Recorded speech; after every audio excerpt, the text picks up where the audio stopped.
Good evening. Welcome to Election Night in America 2018. Tonight we have Representative Nancy Pelosi from the great state of California representing the Democratic Party, and Representative Paul Ryan from the state of Wisconsin representing the GOP. Let's go ahead and take a look at our first 7 p.m. poll closings and the first poll leading into tonight. So, first of all, we have the Democrats ahead with 47.7% in polling and the Republicans at 39.9%. The source of this is 538, which gives an overall lead to the Democrats of 7.8%. We now have our first call from the state of Indiana, a total of 9 congressional districts. The Republicans take 7, the Democrats take 2. The Democratic candidates take 2. No change here. The state of Georgia, a net gain of 1, the first gain for the Democrats tonight. 5 total seats for the Democrats and 9 for the GOP. The state of Virginia, a Clinton state from 2016, still remains in the Republican column in total of congressional districts. However, the Democrats do gain 1, giving them a total of 5 seats. And in South Carolina, no change here, 1 Democrat and 6 Republicans. And the state of Kentucky, 1 Democrat and 5 Republicans, even though there is a contested race in the 6th district. And the state of Vermont, their sole congressional district, remains in the Democratic column. Looking at our map, we currently have a net gain of the Democrats of a net 2 in terms of their gain, and they need a total of 23 in order to take back the House of Representatives if everything goes their way. The Republicans currently have 33 seats, and the Democrats have 15.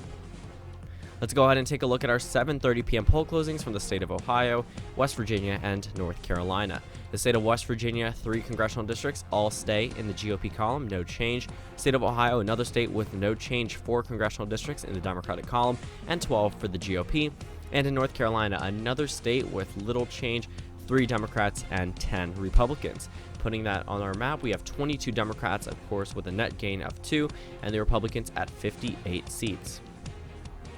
It is now time for our 8 p.m. poll closings. We have a huge batch of poll closings at this hour.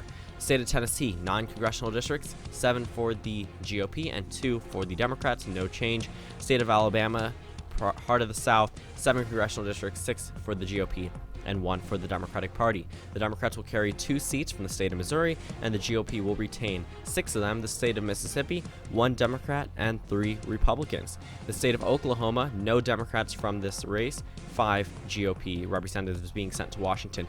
Here's one of the future gains in one of the more hotly contested swing states.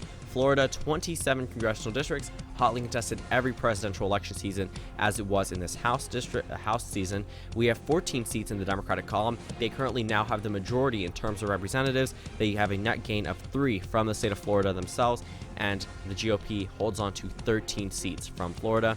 The Democrats have 14. The state of Illinois, a net gain of 1 for the Democrats, 12 seats for the Democrats, and 6 for the GOP. The state of Maryland, 7 Democrats, 1 representative from the GOP. Delaware, a state with a sole congressional district, that of course remains in the Democratic column. New Jersey, this is a big gain for the Democrats, a total of 3, giving them a total of 10 seats from New Jersey, and the GOP with a mere 2. State of Connecticut, all 5 congressional districts remain in the Democratic column, along with Massachusetts, another 9 congressional districts to add to the Democrats' numbers tonight. New Hampshire, a hotly contested swing state in the presidential election, but both of their representatives will be from the Democratic Party come 2019. Rhode Island, 2 of their congressional districts are now going to the Democrats, and 0 for the GOP. Maine as well, there's now a flip. There's a net gain of 1 for the Democrats. The GOP no longer has any seats in the state of Maine. Only 2 Democrats will be from the state of Maine. And in Pennsylvania, a net gain of 4 seats from Pennsylvania, 18 congressional districts. Keep in mind, this is the state that had key redistricting that favored the Democrats very heavily. 4 gains for the Democrats and a net 4 loss for the GOP, but they are still tied at 9 seats in total for both parties. That puts us on our map with 116 seats for the Republicans and 101 for the Democrats, a total of 14 seats gained for the Democratic Party.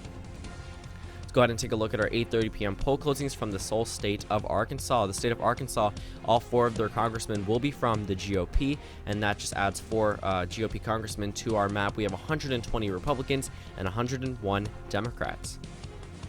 It is now time for our 9 p.m. poll closings ranging up across the United States of America. The state of Kansas, 4 congressional districts, a net gain from the 3rd district for the Democrats, 1 for the Democrats, and 3 for the GOP. The state of Nebraska, 1 congressional district for the Democrats from the 2nd district, and 2 for the GOP, a net gain. State of Texas, 2 gains for the Democrats here, giving them a total of 13 seats, and the GOP at 23, still heavily in the majority.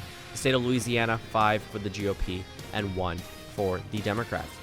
State of Wyoming, with the sole congressional district, goes to the GOP. Their one seat remains in the Republican column. The state of South Dakota, another state with a sole district, one for the GOP, along with North Dakota, which sends its only representative from the Republican Party. The state of Michigan, 14 congressional districts. This is a Trump state from 2016. Republicans now losing one seat here, giving the Democrats a gain of one, putting them a total at 6 seats to 8 seats for the GOP.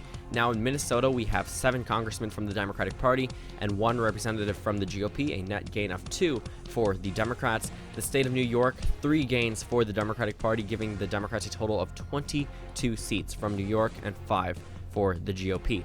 State of New Mexico, 2 Democrats and 1 Republican, as expected. No change there. In Colorado, there is a slight change. 1 more seat for the Democrats, now putting it in the majority of representatives from Colorado being from the Democratic Party, 4 Democrats and 3 Republicans. State of Arizona, 1 gain for the Democrats, putting them in the majority from the state, 5 Democrats and 4 GOP congressmen. The state of Wisconsin now tied. Representative Paul Ryan, who is now retiring, his race has now gone to the Democrats, tying the Wisconsin House of Representatives in the United States House with 4 Democrats and 4 Republicans.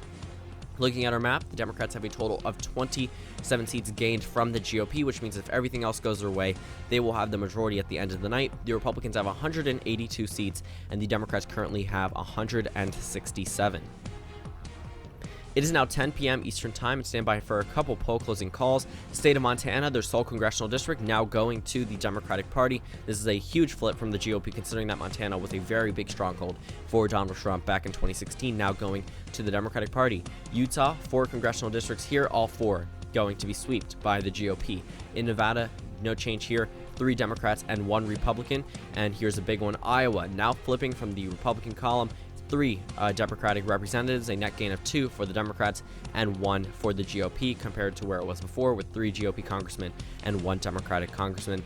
Now at our total, we have 188 Republicans with a net loss of 30 seats. Keep in mind the Democrats only needed 23, and the Democrats currently have 174 seats. It is now time for our 11 p.m. poll closings, and we have a huge call to make after we cover all of our poll closings. The state of Idaho, 2 Republican representatives being sent from the state of Idaho as expected. Here's a big one, California, 53 congressional districts labeled as the Democratic stronghold, 46 seats for the Democrats compared to 7 for the GOP, a total of 7 gains from the state of California for the Democratic Party. The state of Washington, 1 gain for the Democrats, a total of 7 seats for them and 3 for the GOP. And in the state of Oregon, no change here, 4 Democratic congressmen and 1 for the GOP. The state of Hawaii, of course, sends both of its representatives from the Democratic Party. And we now have a major projection that the Democrats will win control of the United States House of Representatives. Every midterm election year, the incumbent party always loses seats, and usually it's enough to flip either the House or the United States Senate. In this case, it was the House. The Democrats will go on to be the majority, as you can see on our map right here. The Democrats have 233 seats, more than they needed. They needed 218 for a majority, gaining a total of 38 seats, and the Republicans have 201 seats. It is now time for our 1 a.m. poll closings from the state of Alaska, and as expected, the state of Alaska sent its only congressman from the Republican Party, which finalizes our map at 202 Republicans and 233 Democrats. Thank you guys for watching this video. This video was pretty fun to make. I used a number of sources for a couple of these numbers. In fact, there is actual polling in a number of these races, such as Montana, which is why it may look a little bit weird blue, but if you analyze the race a little bit more, you could see where this argument came from. And pretty much this is based off research and analytics that pretty much makes the model for the House map. And I know I'm going to see a lot of comments saying I'm biased towards Democrats, but this was purely based off data itself and the fact that the Democrats are currently doing very well in a generic ballot poll, considering a couple days ago I said they were down by a considerable amount, and now they have rebounded. And I decided to make an election night with the House of Representatives, which shows the Democrats have actually expanded on where they were before earlier this year. So thank you guys for watching this video, and I'll see you all tomorrow.